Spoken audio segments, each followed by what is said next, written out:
¿Cómo se formó el universo? Efectivamente, ¿cómo puedo llevar una vida recta? ¿Quién creó al hombre? ¿Qué es la evolución? Eso ya es lo. ¿Cómo puedo ser salvo?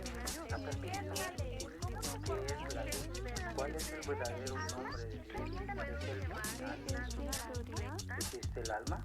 No fue casualidad que nos hayas sintonizado. Quédate con nosotros y hallarás respuestas claves para tu vida. Te felicito, has encontrado la exégesis de todas las cosas.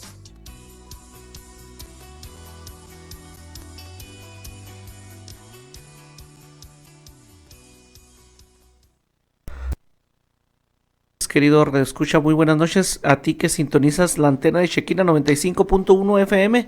Te invitamos a que te quedes con nosotros esta próxima hora que estaremos hablando acerca, pues ya de algunos meses hemos tratado el libro de Apocalipsis. Te damos la cordial bienvenida en esta noche un poco bochornosa, que nos ha caído un poquito de lluvia, pero pues el calor se sigue sintiendo en la ciudad. Quédate con nosotros ahí, a lo mejor que estés antojado de una tacita de café con un pan de dulce, qué sé yo. En la próxima hora damos un saludo muy cordial a los que se empiezan a conectar a través de las redes sociales, al hermano Luigi González que está viendo la transmisión.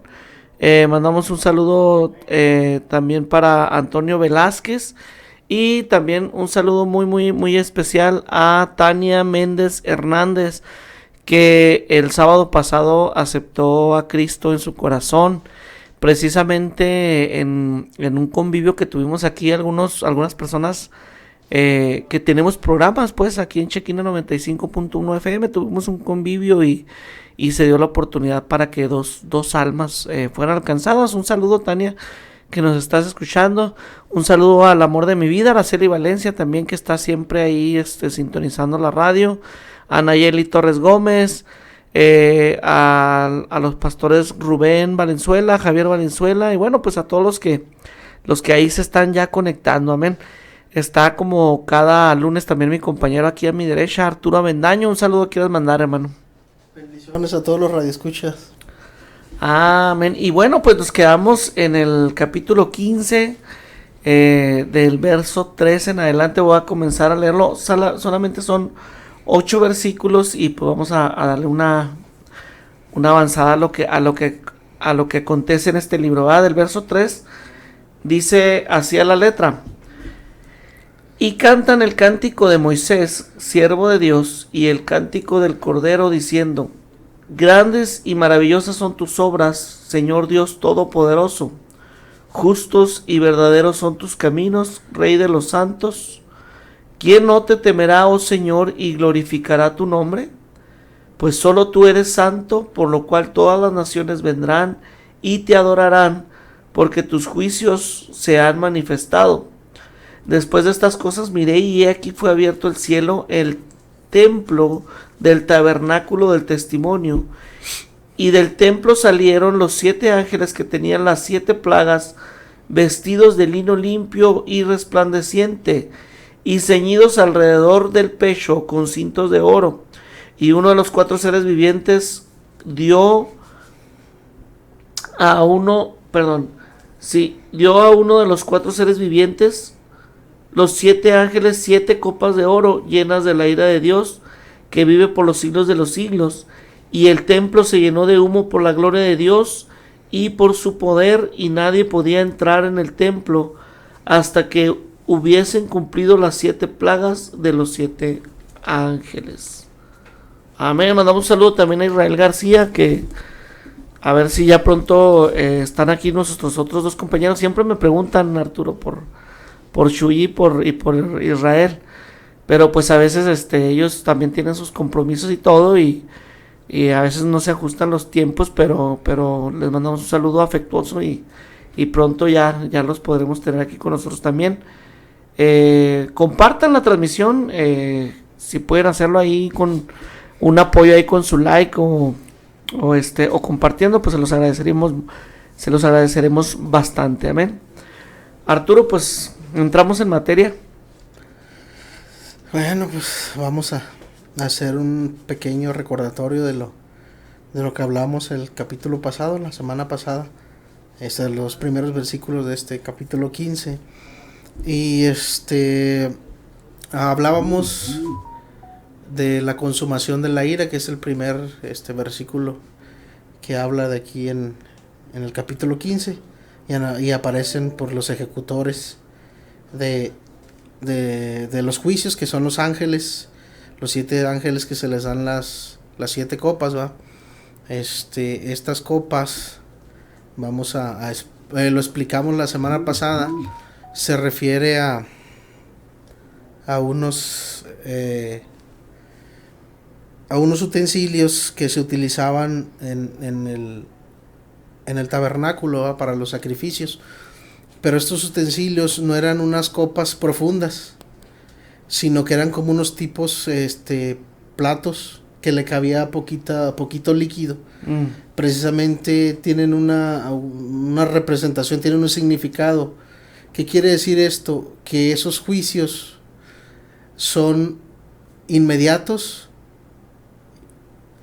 instantáneos y destructivos. Eso quiere decir, ¿por qué? ¿Qué tal si usamos, por ejemplo, un jarrón? Usted puede vaciar el jarrón y va vaciando poco a poquito, ¿no? Va saliendo hasta que... No, estos no, por eso son de capacidad pequeña. ¿Para qué? Para que se vacíen totalmente y rápidamente. Por eso se ponen estas vasijas, estas copas pequeñas que se utilizaban ahí en el tabernáculo para los sacrificios. Y precisamente tenían que ver con los sacrificios. Pues aquí los que reciben los juicios, pues son los impíos que viven en este periodo donde gobierna el anticristo. Es lo que venimos viendo. En los capítulos anteriores también vimos lo que fue la batalla de Armagedón. Es decir, nos da el libro de Apocalipsis, antes de su cumplimiento, nos da una revelación, un destello de algo que se va a cumplir seguramente, aunque no sea el tiempo y el momento. Muchos han llegado a afirmar que el libro de Apocalipsis no está cronológicamente por estos acontecimientos que estamos leyendo, que pasan sellos y luego viene como un preámbulo, un descanso, y luego Dios da una revelación de algo que va a pasar, pero más adelante en el tiempo, y por eso dicen que no está que no es cronológico. Que no es cronológico, pero realmente no lo es así, ¿va?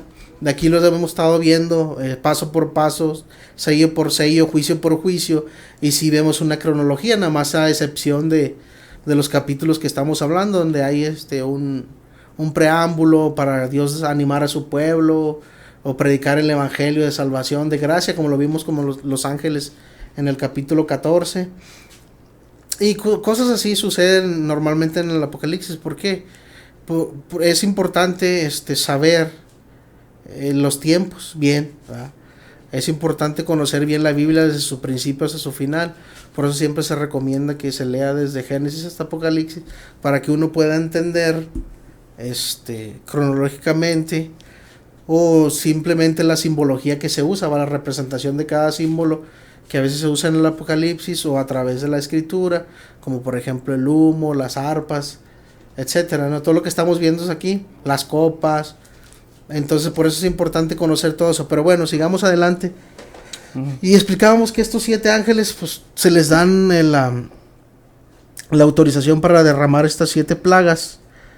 Ya habíamos comentado también que plaga se refiere a un golpe o herida, algo muy dañino, muy mortal, muy destructivo. Ya lo hemos visto. Más adelante es el capítulo 16, empiezan ahora sí ya a desarrollarse cada juicio, a llevar a cabo su cumplimiento. Pero eso lo vamos a ver en el programa que sigue. También vimos en el versículo 2 a todos los santos, a los creyentes que perdieron su vida, que le costó muchísimo preservar su fe en medio de la gran tribulación, donde la persecución del anticristo era día y noche sobre ellos. De hecho hay versículos en el Antiguo Testamento que dicen que este personaje va a pasar día y noche, mañana y tarde, es decir, los va a andar buscando incesantemente para destruirlos o para hacerlos que nieguen su fe, ¿va? Pero aquí no vemos que ha llegado a ese cometido, ¿va? sino que aquí vemos estas personas que dice que obtuvieron que la victoria, es decir, triunfaron a través de la fe, conquistaron a través de la fe, aguantaron a través de la fe y mantuvieron su fe, su salvación, y ahora están delante del trono de Dios. Fíjense nada más, delante del Padre. Esa fue la recompensa que obtuvieron estas personas, esos creyentes, por mantenerse firmes en la fe. Y ya habíamos comentado también que representaba el mar de vidrio, ¿va? Nosotros hasta ahorita no tenemos la capacidad ni la tendremos de vislumbrar las maravillas, lo hermoso, lo precioso que es el cielo. A eso se refiere con el mar de vidrio, ¿va? Que representa pureza, belleza, limpieza. Incluso habíamos comentado que allá en el cielo, pues el trono donde se sienta Dios es de oro puro, transparente. Por ejemplo, las calles de la Nueva Jerusalén son de oro puro, transparente. Entonces, incluso las paredes o el muro de Jerusalén, de la Nueva Jerusalén, y las puertas son perlas preciosas. Entonces es algo extraordinario. Es el lugar, el tercer cielo y la Nueva Jerusalén. Entonces por eso se describe aquí un mar, algo vasto, interminable, precioso. Por eso lo marca de vidrio, ¿va? Son las bellezas, y eso dijo el apóstol Pablo, que ahora vemos todo oscuramente, ¿va? En parte nada más. Sí, claro. Pero en aquellos tiempos vamos a ver la realidad bien, ya no en parte, ¿va? No sé si tengas algo que comentar. No, pues nada más es eso. De hecho, el día que tuvimos el convivio aquí, con algunos consiervos de los programas de radio, nos hacían algunas preguntas los jóvenes acerca de, pues, el cuerpo glorificado, otros temas que van acorde a Apocalipsis, pero como quien dice, no directamente en el tema, ¿va? Pues son escatológicos. Exactamente, o sea, hablábamos algo de escatología, y precisamente hablábamos de eso, Arturo, que la mente, radio escucha, nuestra mente humana ahorita es muy limitada, tiene esa limitante, y no alcanzamos a comprender, o sea, lo que hay más allá de nuestra comprensión humana, vaya.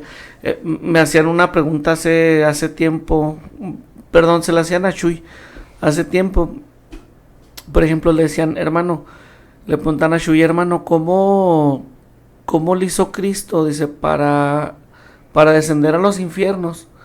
Dice, si al malhechor que estaba a su derecha le dijo, hoy estarás conmigo en el paraíso, ¿ah?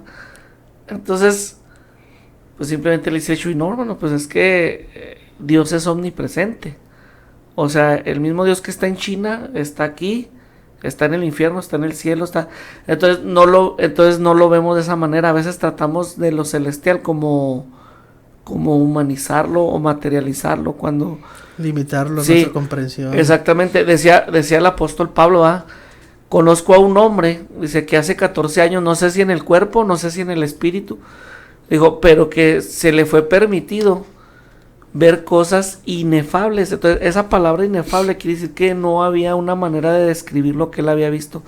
De hecho, lo que Juan alcanza a vislumbrar en Apocalipsis, hermano, es meramente como un simbolismo, o él, a sus palabras, de lo que él miraba a su muy corto entendimiento, él como que trataba de explicar. No vi algo semejante a un trono, ¿verdad? Pero no, o sea, se queda muy corto a lo que él estaba viendo en ese momento. La Biblia usa esos simbolismos para tratar de darnos a entender. Por ejemplo, en el Génesis, cuando Dios crea al hombre, dice la Biblia, y Dios sopló de su nariz, ¿verdad? Aliento de vida. Pero no es porque Dios tenga una nariz, ¿verdad? Es una manera muy humana de la Biblia darnos a entender a nosotros los humanos cómo, de alguna manera, cómo pudo haber sido, pero no de que Dios tenga nariz o que tenga boca o orejas, ¿no? O sea, o cuando dice la Biblia, Jehová inclinó su oído, ¿no? Pues no es que tenga una oreja, sino que es la manera que él se trata de darnos a entender. Por ejemplo, Apocalipsis usa mucho esta frase: todo lo que está en el cielo, en la tierra y debajo de la tierra, ¿va? para dar a entender que es todo el universo, todo lo que comprende el universo, solo que en ese tiempo lo único que se conocía era eso, pues el cielo, la tierra y lo que había pues debajo de ella, ¿no? Esos son simbolismos, pero no quiere decir que sea literal. Entonces, este mar de fuego, pues es otro de los, pues de los recursos literarios, perdón, que Juan el teólogo trata de, o más bien que utiliza, porque no va a haber manera como de describir lo que realmente se está viendo, ¿no? Lo que él realmente estaba viendo. Comentábamos también, ahorita que estoy aquí leyendo, que en las arpas, ¿va? Se hizo la pachanga, se hizo la fiesta por la victoria, ¿va? Normalmente las arpas pues se usaban en música, en fiestas. Entonces eso representa las arpas de Dios con estas personas, ¿va? En las manos. Y además pues representan otras cosas, ¿va? También la capacidad que le da el Dios al ser humano en ese, bueno, más bien no al ser humano, a los creyentes que alcanzaron la victoria, ¿va? Que ya están delante del trono de Dios, ¿va? Incluso vamos a tener capacidades extraordinarias, ¿va? No como Cristo, ¿va? Pero sí vamos a tener, no vamos a estar limitados como ahorita, ¿va? Tan limitados como ahorita. Esperamos algún día hablar de la resurrección de los muertos y el cuerpo glorificado, porque sí hay mucho que comentar de cómo claro, van a ser nuestros cuerpos. Pero pues ahorita estamos limitados esperando dijo el apóstol Pablo, a ser revestidos de esa habitación celestial, ¿va? Así es. No hecha de manos, no hecha de esta creación, sino hecha por Dios, ¿va? Pero bueno, sigamos avanzando. No sé si tengas algo que comentar. No, nada más, por ejemplo, puedo agregar eso, que es verdad, o sea, la mente, de hecho la mente, los científicos dicen que el cerebro está capacitado para muchas habilidades, ¿va? Pero hay secciones del cerebro que permanecen dormidas, pero se puede alcanzar a otros, pues a otros niveles, ¿no? Pero pues ya sería a lo mejor especular. Pero por ejemplo se podría hablar de la telepatía, de la velocidad, ¿va? De la rapidez con la que podamos movernos. Si habría una capacidad de volar, quién sabe. Pero ya sería nada más de una manera pues especulante. Pero sí vamos a tener más habilidades. Porque incluso la Biblia dice que plantaremos viñas y comeremos de esas viñas, ¿verdad? Pero ya es meramente por el placer de comer, no por la necesidad como ahora, que tienes que comer porque tu cuerpo necesita los nutrientes y todo eso. Ahí no habrá necesidad de esas cosas. Claro, también comentábamos que por ejemplo, para la iglesia primitiva el martirio era un día de victoria también. Siempre decía el apóstol Pablo, regocijaos cuando se encuentren en diversas pruebas, tribulaciones. Bueno, lo dijo el apóstol Pablo, Santiago también, pero en especial muchas veces el apóstol Pablo comentaba eso, ¿eh? Y acuérdense que la persecución es momentánea y produce en nosotros un peso de gloria, ¿va? Dice el apóstol Pablo. Así es. Lo comentaba mucho él porque él fue el que más predicó y al que más le dieron azotes y sufrió y en definitiva persecuciones. Fue el que más recibió todo eso, pero precisamente a eso es lo que estamos viendo aquí, que es un gozo, era un gozo para la iglesia primitiva, la muerte de cada creyente, va. No era como ahorita el temor de qué va a pasar o qué nos va a pasar, o si nos tocan los tiempos venideros exactamente, ¿no? Y es que bueno, un poquito antes de decir lo que voy a comentar, mandamos un saludo a Isaac Luna, que está viendo la transmisión, a Jorge Salazar, a Adriano Gas, hermano, hace rato que no te mirábamos por acá, hermano Adriano Gas, y a el hermano Antonio Rodríguez, dice, saludos mis hermanos para mí y para mi esposa, la profeta Marlene. Un saludo, hermanos, ahí hasta su casita. Y sí, o sea, en cuanto a los sufrimientos o las penalidades, pues penalidades que sufre un cristiano, hermanos. Muchos tienen miedo de pasar ese momento, ¿no? de pasar ese momento, que si vamos a estar en la gran tribulación, de que si no, y mucha gente se aferra a pensar que no, porque es un mecanismo de defensa, ¿va? Al no sufrimiento, al evitar el dolor. Pero, hermanos, si todas las generaciones de cristianos, de nuestros hermanos, que desde la iglesia primitiva hasta nuestros tiempos, siempre ha sufrido persecución la iglesia, entonces ¿por qué no habríamos nosotros también de sufrirla? O sea, hágase esa pregunta. Hay un libro que se lo recomiendo, súper recomendadísimo, se llama Los Mártires, del autor John Fox, y describe todos los mártires desde la iglesia primitiva hasta por ahí 1830, el registro de todas las persecuciones que ha tenido la iglesia. Y créanme, hermano, que yo pienso, al menos en lo personal, es un pensamiento muy, muy personal mío, que la fe mía en Cristo se ha puesto a prueba muchas veces. Pero yo pienso que la máxima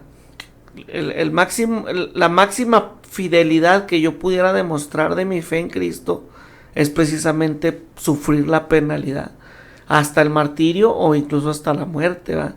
Porque yo al menos como cristiano, yo digo, si no he sido lo suficientemente creyente, ese sería mi momento definitivo de demostrar que realmente soy cristiano. En este libro de los mártires de John Fox, un saludo a nuestro hermano Arturo Reza, hermano, Dios te bendiga, y a nuestra hermana Emma Gaitán también, que nos está mirando.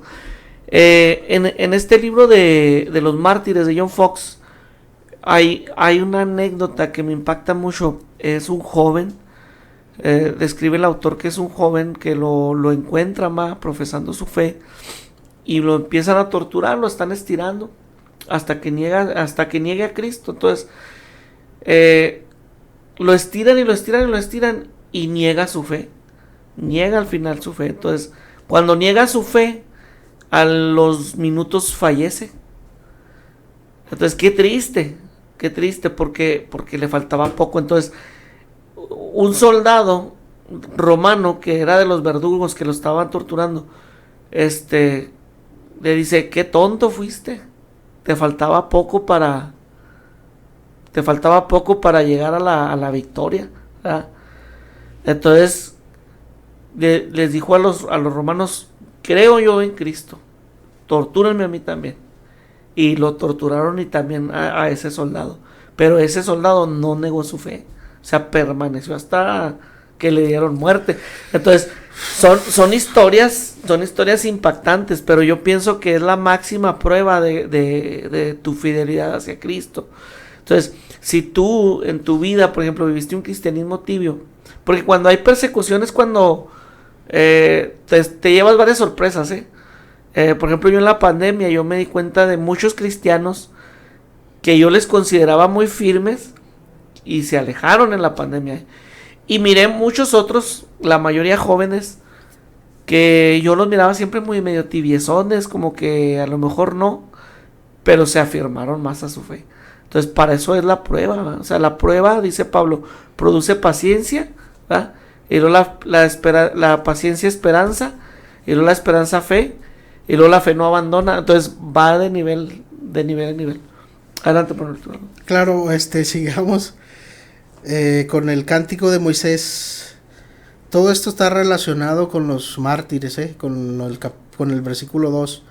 Dice que ellos cantan el cántico de Moisés, siervo de Dios, y el cántico del Cordero también, diciendo: grandes y maravillosas son tus obras, Señor Dios Todopoderoso, justo, verdadero son tus caminos, Rey de los santos. ¿Quién no te temerá, oh Señor, y glorificará tu nombre? Pues solo tú eres santo, por lo cual todas las naciones vendrán y te adorarán, porque tus juicios se han manifestado. Acuérdense que el canto de Moisés, ahorita lo vamos a citar, a leerlo, para ver lo que contiene, así rapidito nada más, para escuchar por lo menos lo que contiene y sacar una enseñanza de ahí, ¿va? Amén. Ese cántico ¿Se acuerdan dónde estaba? Éxodo 15 del 1 al 18. Ahí lo busco. Vamos a leerlo así rapidito para ver lo que contiene y relacionarlo con lo que estamos viendo ahorita, ¿va? Que está relacionado directamente con los mártires que están delante del trono del Señor. Éxodo 15. Ajá. Del 1 en adelante.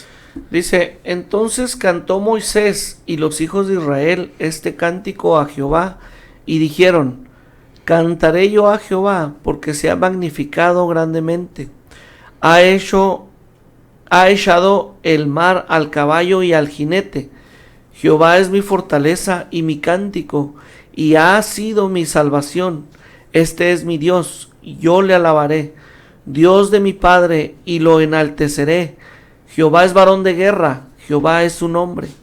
Echó en el mar los carros del faraón y su ejército, y sus capitanes escogidos fueron hundidos en el mar rojo. Los abismos los cubrieron, descendieron a las más profundidades como piedra. Tu diestra, oh Jehová, ha sido magnificada en poder. Tu diestra, oh Jehová, ha quebrantado al enemigo. Y con la grandeza de tu poder has derribado a los que se levantaron contra ti. Enviaste tu ira, los consumió como la hojarasca. Al soplo de tu aliento se amontonaron las aguas, se juntaron las corrientes como en un montón. Los abismos se cuajaron en medio del mar. El enemigo dijo, perseguiré, apresaré, repartiré despojos.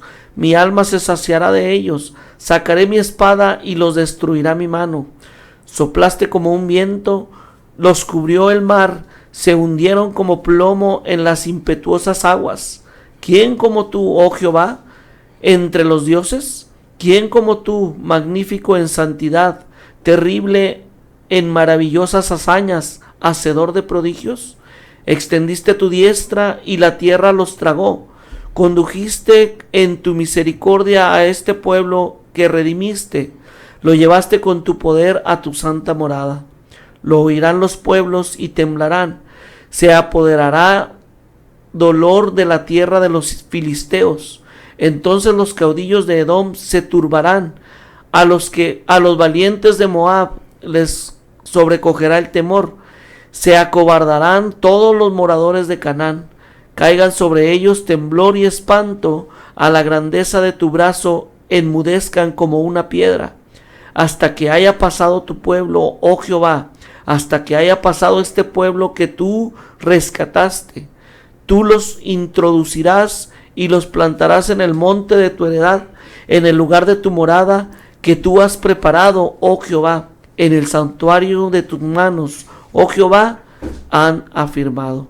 Jehová reinará eternamente y para siempre, porque Faraón entró cabalgando con sus carros y su gente de a caballo en el mar, y Jehová hizo volver las aguas del mar sobre ellos, mas los hijos de Israel pasaron en seco por en medio del mar. Hasta ahí.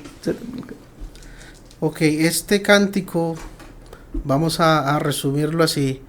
Es un cántico de alabanza a Dios por la liberación del pueblo y el castigo de sus enemigos. Así es. En los juicios, precisamente por eso se canta este cántico, esta alabanza. Por eso se entona. ¿Por qué? Aquí en el capítulo 15, versículo 3, pues precisamente porque el Señor, los mártires llegaron a la presencia del Señor y los liberó de la muerte eterna, de negar su fe también. Claro. Los mantuvo firmes, permanecieron firmes, por eso se canta este cántico. El Señor me libertó y va a darle juicio, le ha dado juicio con los que vimos anteriormente a la gente, ha ejecutado sus juicios y los seguirá ejecutando con las siguientes plagas que vienen aquí.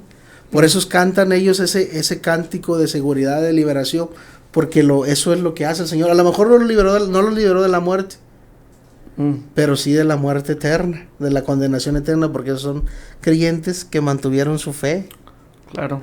Que la guardaron hasta el final. Ya lo vimos en capítulos anteriores. De hecho, en el capítulo anterior también se vuelven a mencionar las mismas personas, ¿va? Que permanecieron hasta lo último guardaron su fe con su paciencia. Y el cántico del Cordero es parecido, es semejante al de la victoria de Cristo, ¿va? Ya lo habíamos comentado también anteriormente. Vamos a leerlo poquito ahí. Déjame nomás encuentro la cita.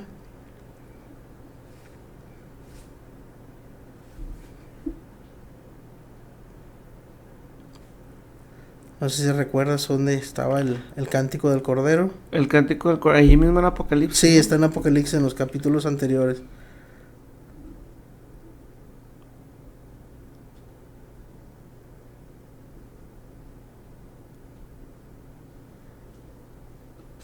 Ahí lo encuentro.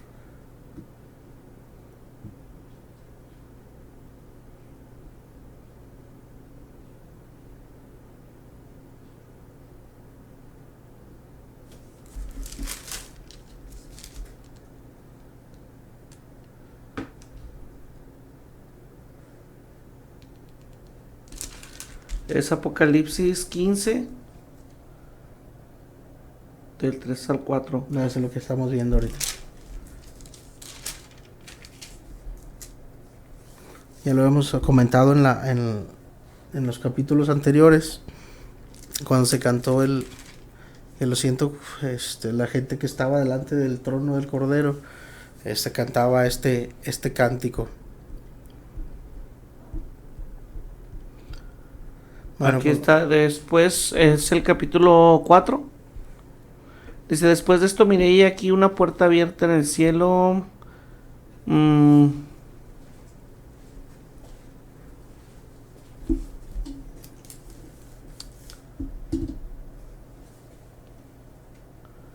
Dice, y los 4 seres vivientes tenían cada uno 6 alas alrededor y por dentro de ellos estaban llenos de ojos y no cesaban día y noche de decir, Santo, Santo, Santo, es el Señor Dios Todopoderoso, el que era, el que es y el que ha de venir.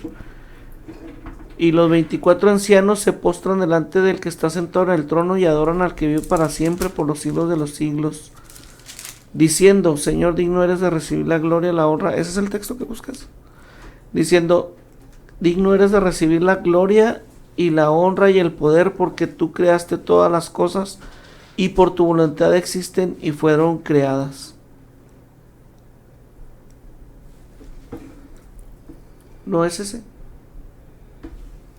Bueno, aquí vamos a ver unas comparaciones con el cántico del Cordero.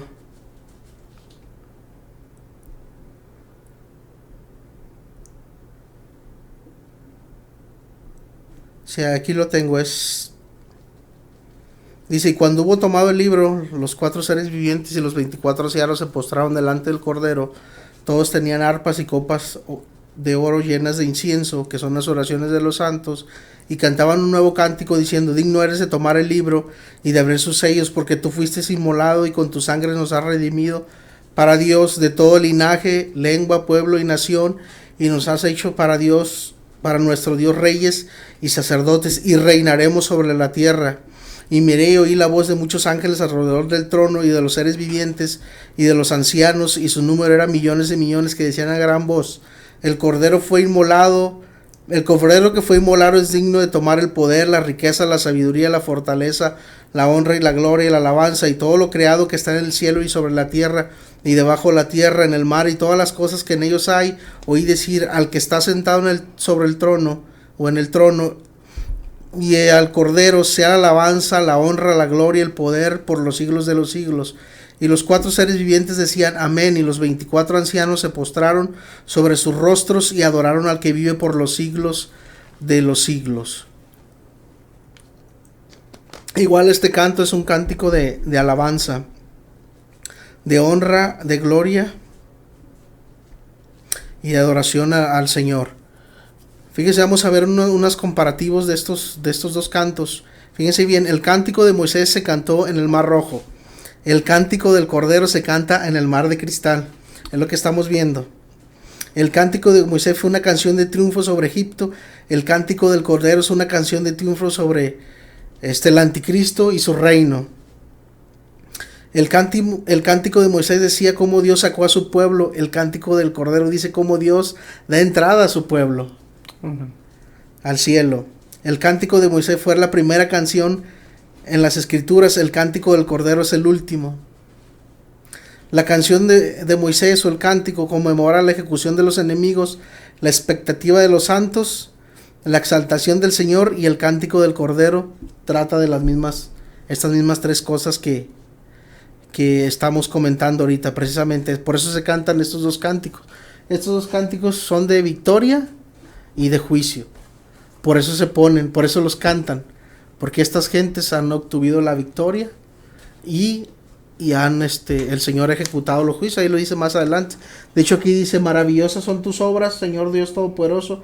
Y lo dice: justo y verdadero son tus caminos, Rey de los santos. ¿Quién no te temerá, oh Señor, y glorificará tu nombre? Pues solo tú eres santo, por lo cual todas las naciones vendrán y te adorarán, porque sus juicios te han manifestado. Es lo que estamos comentando ahorita. Estos juicios se llevarán a cabo, como lo hemos estado comentando, en estos tiempos de la tribulación y la gran tribulación, ¿verdad? Hasta su final. Por eso dice que se han manifestado. Está hablando en un tiempo pasado y un tiempo que está en progresión, que se están llevando, que están pasando y seguirán pasando hasta su total culminación, precisamente. Y ahí dice que son justos. ¿Por qué son justos los juicios de Dios? Bueno, ya habíamos hablado de lo que significaba la justicia, ¿no? O sea, dar a cada quien su parte que le corresponde, ¿no? Entonces, acuérdense que capítulos más anteriores habla de las almas que están debajo del altar, ¿no? Y que claman, diciendo: ¿hasta cuándo, Señor? ¿Hasta cuándo vas a vengarnos? ¿Hasta cuándo vas a...? Entonces, yo ahí entiendo que esta parte en este cántico, bueno, pues ya se les está cumpliendo el tiempo para ser juzgados, tanto como los que no siguieron al Cordero, pero también como para los que le han seguido, ¿sí? Cada quien está por recibir su correspondiente parte, ¿no? Que le toca. Claro, y por ejemplo, estas personas, los creyentes martirizados, pues reconocen la omnipotencia de Dios. Ahí dice Todopoderoso, ¿no?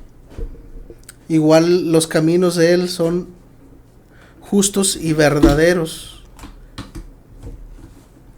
No hay nada de engaño ahí. No hay nada de falsedad. Todo es igual, son rectitud, son puros. No hay nada de impureza ahí, nada malo, todo son caminos buenos que te llevan a la vida eterna, precisamente. Por eso habla da todas estas características. Y luego Rey de los santos, es decir, el Señor de los creyentes, ¿va? Quien puso la fe. Acuérdense que el Señor es el que crea la fe en los corazones, el que escoge, llama, pone la fe, es decir, el creer en la palabra, en el escuchar la palabra, y de ahí empieza el proceso de salvación, va, para las personas. Por eso, y luego dice: ¿quién no te temerá, oh Señor, y glorificará tu nombre? ¿Quién no podrá? Imagínate cómo han de estar estas personas que están recibiendo en los juicios de Dios en la gran tribulación. De hecho, ya lo vimos anteriormente cuando dice que le decían a los montes que caigan sobre nosotros. Fíjate, tan aterrorizados. Así es. Estaban estas personas y reconocían que estos juicios venían de parte de Dios. Es extraordinario. No sé si tengas algo que comentar. Así es. No, pues hasta ahorita bien. Además, ese cántico es como lo mencionas ahorita, es el último cántico que se menciona dentro de la Biblia, y me asombra porque es la primera vez que se entiende que hay una alabanza musical, ¿va? Dentro del tercer cielo. Ahora, esto lo aprendí de un pastor.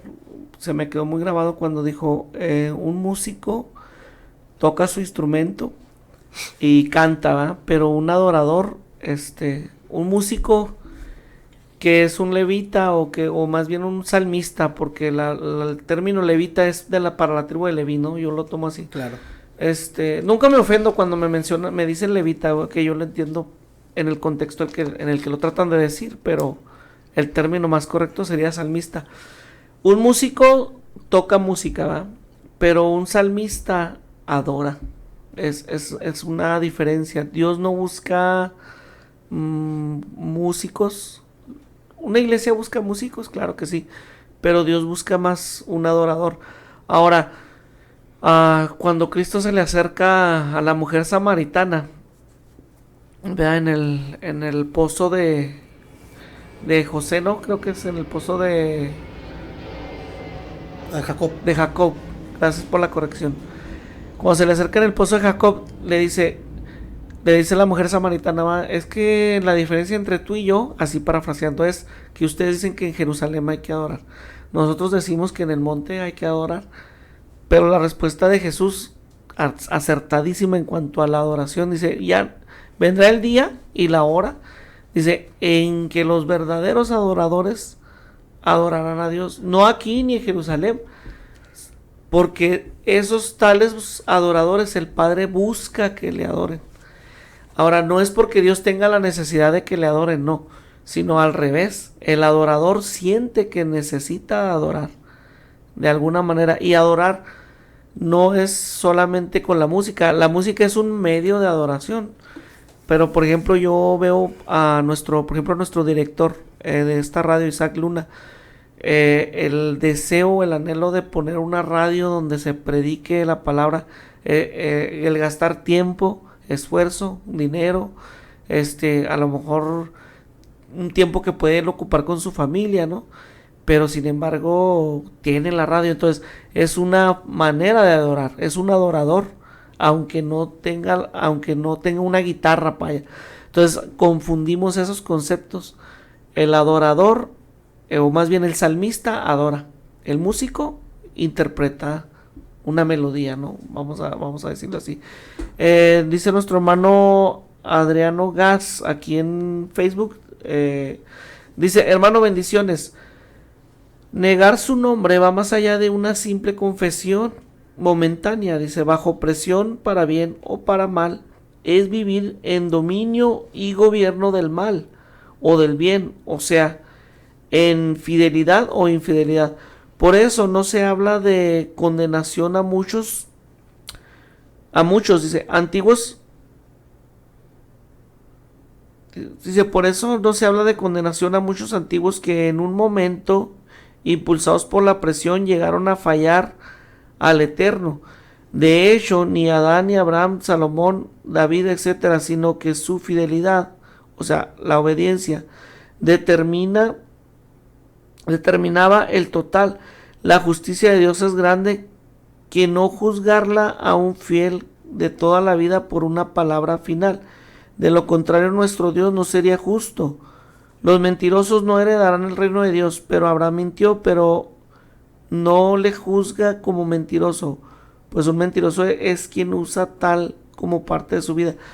Bueno, vamos a entender lo que es estar, bueno, tendríamos que recorrer mucha, ¿cómo les diré? Mucha teología, porque hay que ver las diferencias entre estos seres como David, como Abraham, como Salomón, que estaban antes del Nuevo Testamento, ¿no? O sea, antes de la gracia había una ley a que tenían que seguir, y luego ya después hubo una ley que Cristo mismo puso.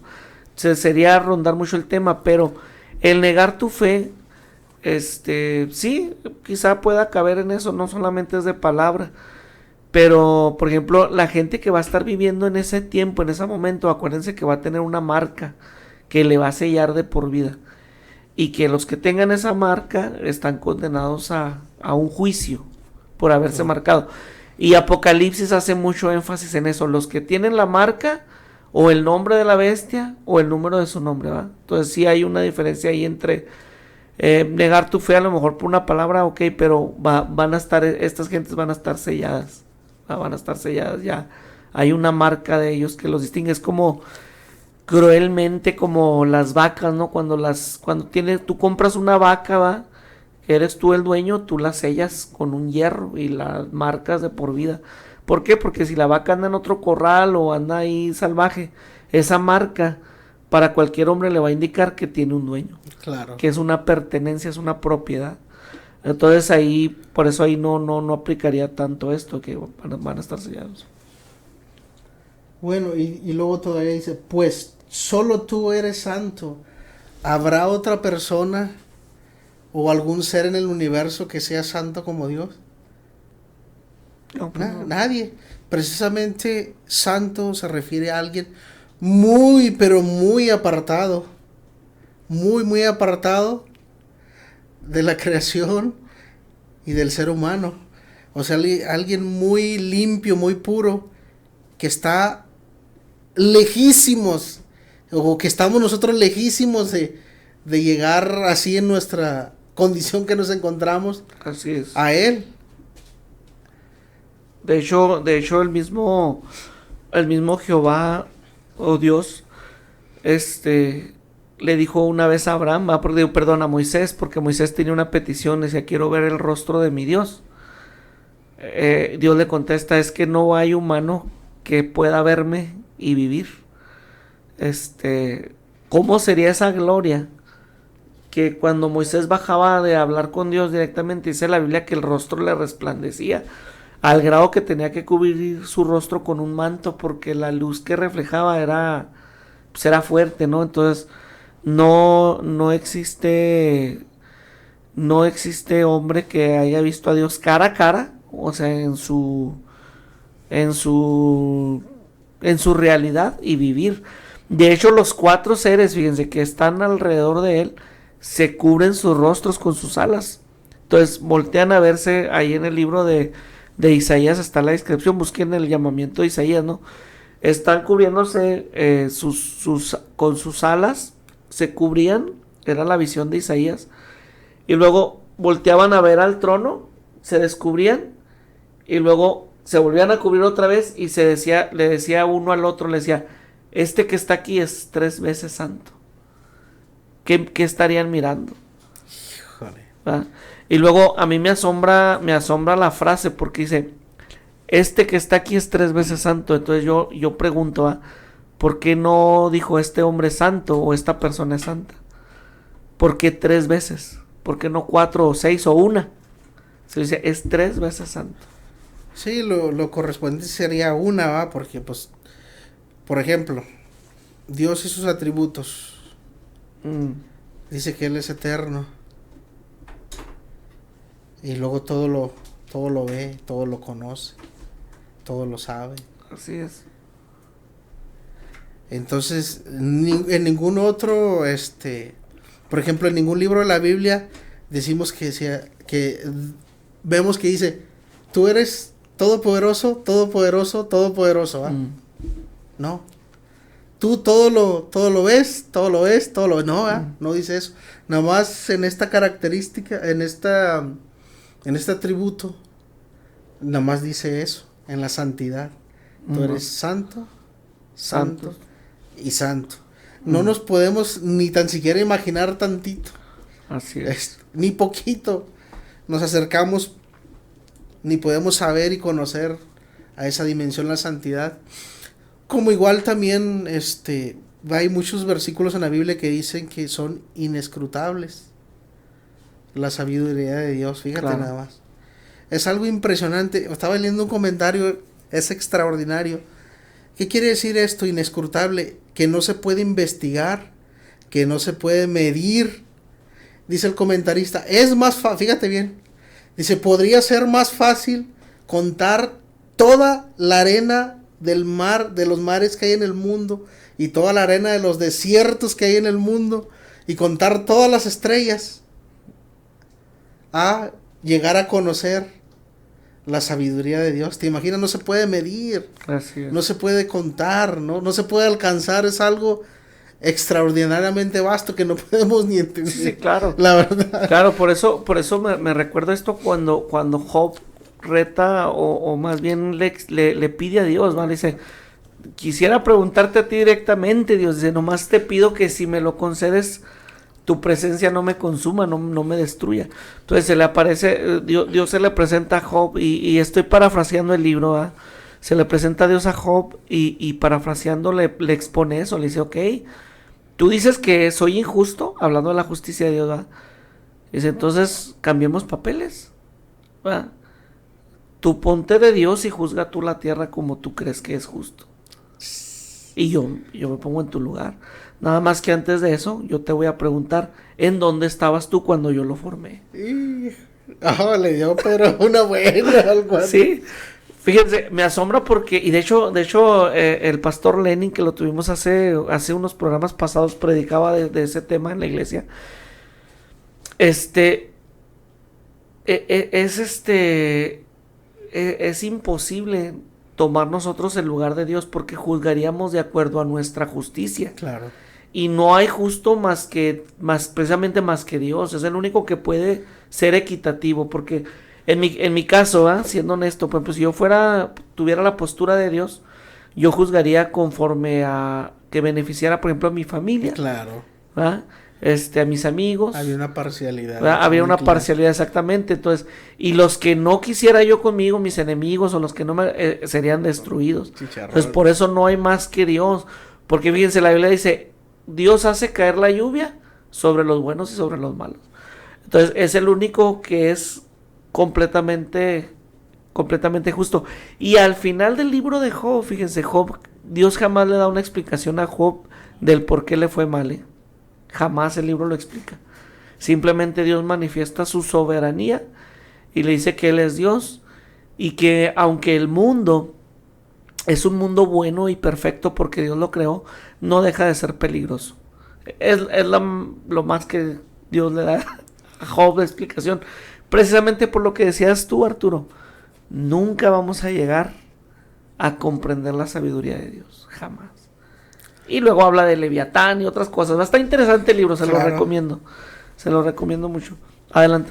Bueno, estos cánticos de estos santos redimidos exaltan el carácter de Dios como el omnipotente, el inmutable, el soberano, perfecto, justo creador y el juez. Ya habíamos visto, de los juicios. Vamos a ver así rapidote, voy a leer unos versículos. Dice el profeta Habacuc, hablando a Dios, le reflejó de esta manera. Dice, muy limpio eres de ojos para ver el mal. Y luego dice, no puedes ver el agravio. Habacuc 1:13. Y luego dice Job 8:30. ¿Acaso torcerá Dios el derecho? ¿O pervertirá el Todopoderoso la justicia? Pregunta Job. Salmo 119:9. Los juicios de Jehová son ¿qué? ¿Verdad? Y todos justos. Es lo que comentábamos ahorita, ¿eh? Todos los juicios que Dios aplica es porque se lo merecen. Sí, que se lo ganaron. Así es. Las personas a quien se le aplique el juicio, precisamente. Y aún, fíjense el contexto de estos juicios. A pesar de que el Señor todavía les predicó el evangelio con los ángeles, con los 144,000, y luego los 2 testigos, Elías y Moisés que hablamos, así es, que empezaron su ministerio cuando apareció el ángel que empezó a volar. Ajá, exactamente, en medio del cielo, ¿te imaginas? Sí. Y aún así, no quisieron entender, no aceptaron el evangelio. Entonces por eso, Dios les envía estos juicios, y por mucho más, cosas mucho más, pero estamos viendo el contexto del Apocalipsis, ¿va? Así es. Y luego dice, por lo cual todas las naciones vendrán y te adorarán. Acuérdense que esta es una profecía que va a pasar ¿cuándo? En el reino milenial.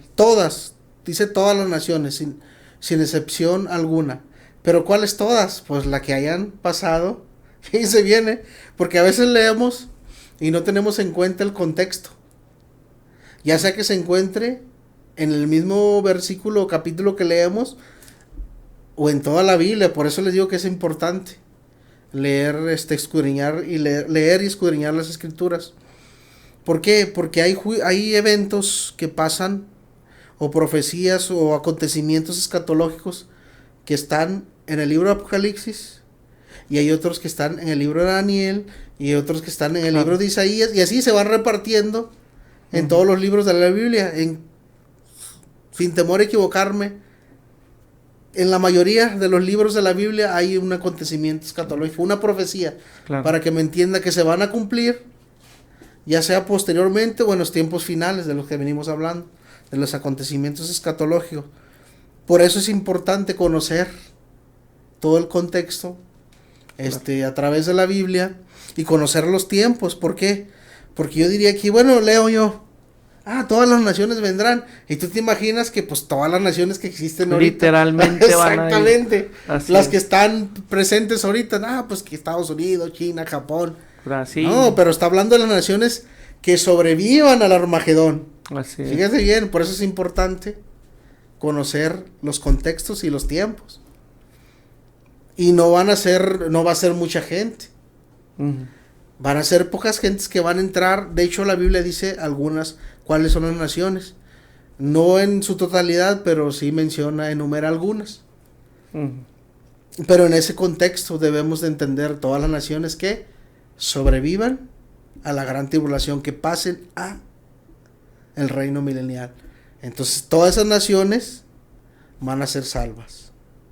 Así. Después lo vamos a ver ya más con tiempo, así hay oportunidad, porque todos estos temas son muy extensos, son Claro. muy largos. Sí, claro, son muy extensos y pues no abarcamos en un tiempo de programa como en una radio app. Son estudios que llevan incluso hasta años. Pero sí, o sea, hablábamos o nos hacían una pregunta que si había salvación. Que de hecho déjeme decirle algo, Radio Escucha, si usted tiene alguna pregunta que nos quiera hacer, comunicarse a los teléfonos de Chequina Radio, o también puede mandarnos un mensaje ahí en Facebook, estamos como la exégesis de todas las cosas. Háganos las preguntas y luego ya las respondemos al comienzo del programa. Ya podemos responder esas preguntas, porque hay mucha gente que se queda con ciertas dudas, y aquí lo que tratamos de hacer es responder esas preguntas y aparte dar las afirmaciones bíblicas, ¿no? O sea, respaldadas con textos bíblicos que respalden esa respuesta. ¿Por qué? Porque en la Iglesia de Cristo, Arturo, haciendo un pequeño paréntesis antes de finalizar, en la Iglesia cristiana, hermanos, se comete mucho una falacia que se llama falacia de autoridad. La falacia de autoridad es todo aquello que, por ejemplo, yo ahorita soy maestro de escuela dominical, digamos, y yo le digo a los alumnos, Adán era asiático, por ejemplo, ¿va? Adán era asiático, ¿va? Y todos los niños que yo tenga en mi escuela dominical, por el simplemente hecho de que yo soy el maestro, van a dar por hecho de que esa es una verdad, ¿sí? Y eso se le llama falacia de autoridad, o sea, creer lo que se me dice por el simplemente hecho de que hay una autoridad que me lo está diciendo. Y no es así. No es así. La Iglesia de Cristo comete ese error. Creemos porque el pastor nos dice, creemos porque el líder nos lo dice, y no nos ponemos a pensar un poquito, a razonar si quizás el líder esté equivocado. Una vez corregí a un hermano muy amigo mío, en una predicación él predicaba: hermanos, dice, no es importante que Jesucristo haya nacido de José o de María. Lo importante es que Cristo vino, murió por nuestros pecados y nos salvó y nos rescató. Ok, esa es una falacia de autoridad. Agarré a mi amigo y le dije, no, hermano, no prediques eso. Porque sí es importante que Jesús haya nacido de José o de María. Porque hay una genealogía profética que dice que tenía que descender del linaje de David. Entonces sí es importante. Se fija, entonces, cuestione la autoridad, así se lo digo, cuestione la autoridad, y lo que se le diga, cuestiónelo, y no que sea rebelde y que le diga al pastor, no, ahí en la exégesis me dijeron que lo cuestionara, no, sino que usted investigue por su propia cuenta lo que se le está diciendo, lo que se le está hablando. Y los invito, si tienen preguntas o dudas, por ejemplo, esa es una pregunta que nos hacían: ¿habrá salvación en ese tiempo? ¿Habrá salvación en la gran tribulación? ¿Habrá salvación para cuando la guerra del Armagedón? Y aquí tenemos un texto que Arturo nos está diciendo que es muy evidente: las naciones que hayan quedado alcanzarán a ser salvas. Pero ahí les va, ya lo hemos dicho en programas pasados, cuenta mucho la voluntad que tú vayas a tener ese tiempo si es que te quedas. es la voluntad de plano, la fuerza de voluntad que tú vayas a tener, porque ahorita lo que nos impulsa es Dios, es la presencia de Dios, el Espíritu Santo es lo que nos impulsa, pero en ese tiempo sí va a haber salvación, pero a costa de básicamente tu vida. Estás solo en la jugada, es algo que juega mucho con tu voluntad, ¿no? Adelante, bueno, vamos a citar algunos versículos de la Biblia con relación a lo que venimos hablando.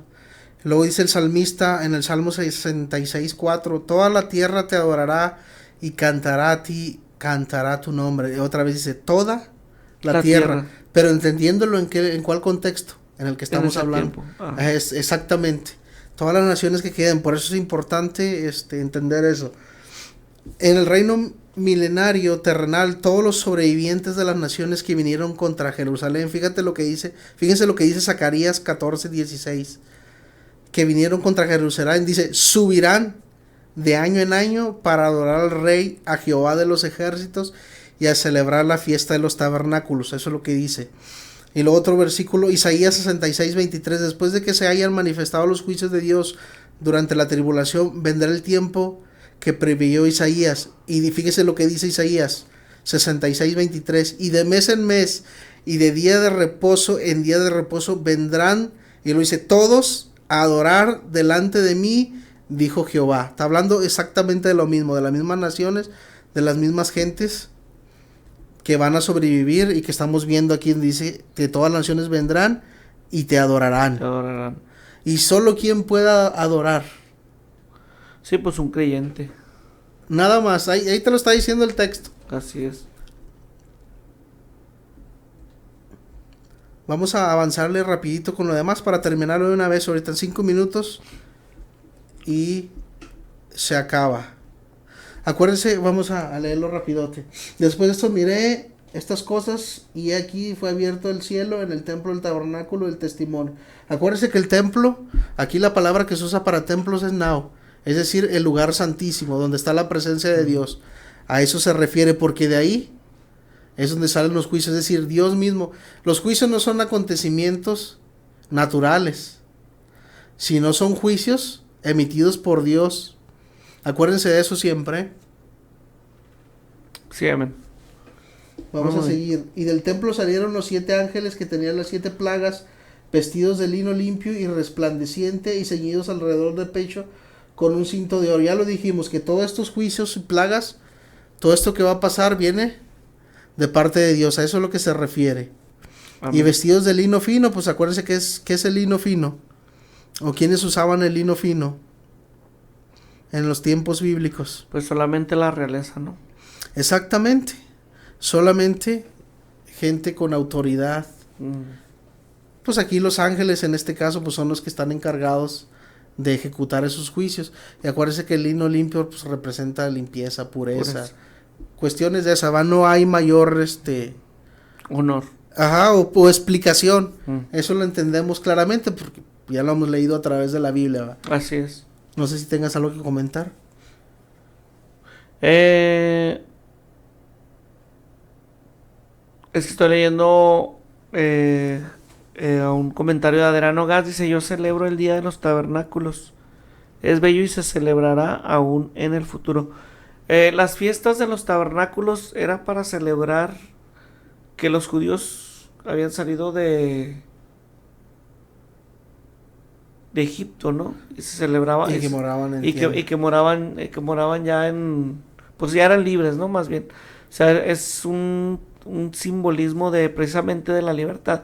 Cuando la Biblia habla de mundo, querido Radio Escucha, no se refiere a la tierra o al planeta, no, se refiere al sistema en el que se está viviendo actualmente. Ese es el mundo, el sistema en el que tú vives, que tienes que con el sudor de tu frente trabajar, que tienes que vivir en este cuerpo que se enferma, que decae, que se cansa, que está sujeto al pecado, que tienes que exponerte a la maldad del mundo.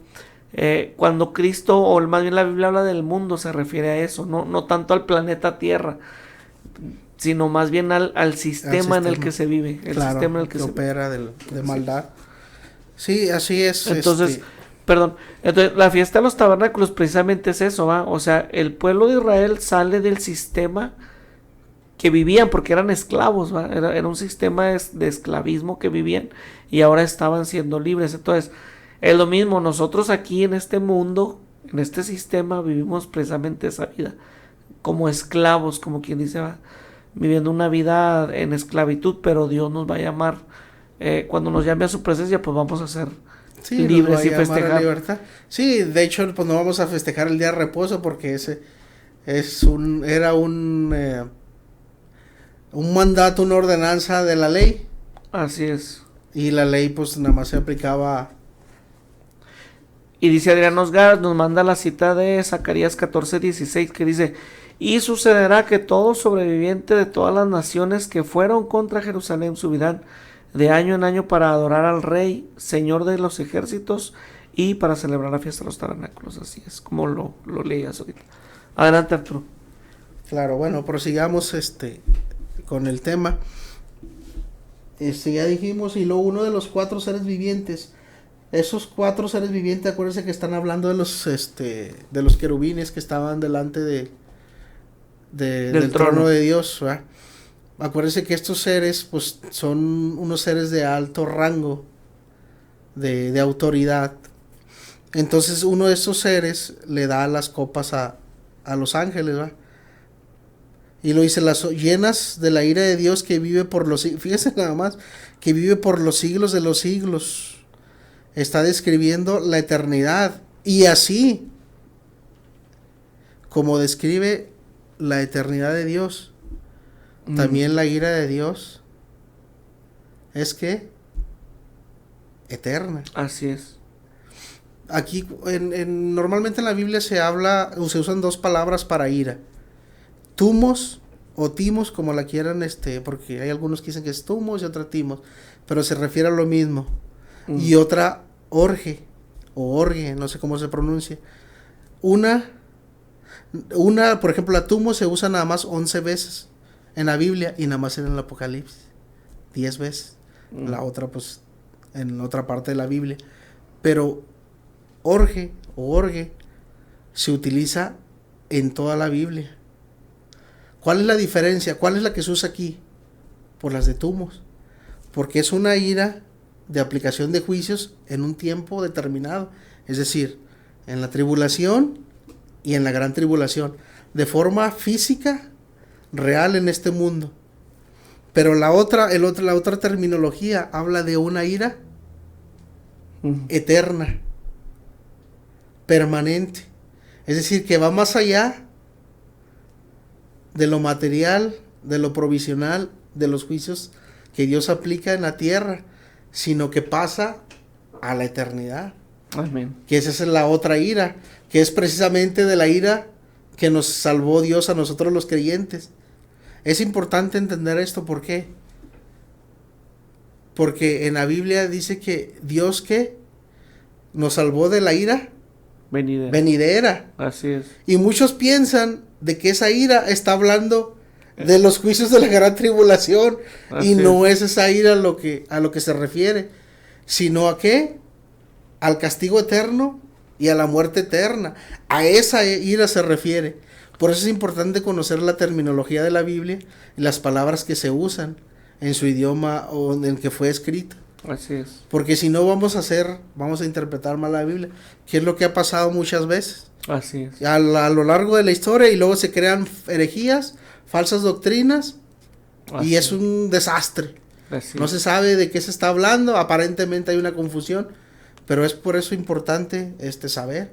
Porque muchos se agarran de ahí, que la iglesia no va a pasar en la gran tribulación porque dice que serán salvados de la ira, pero no se refiere a los juicios de la... No, y luego en esa frase de la ira venidera, Cristo mismo les dice a los fariseos, ¿quién les enseñó a huir de la ira venidera? No, es algo que va a suceder, pues sucede, ¿no?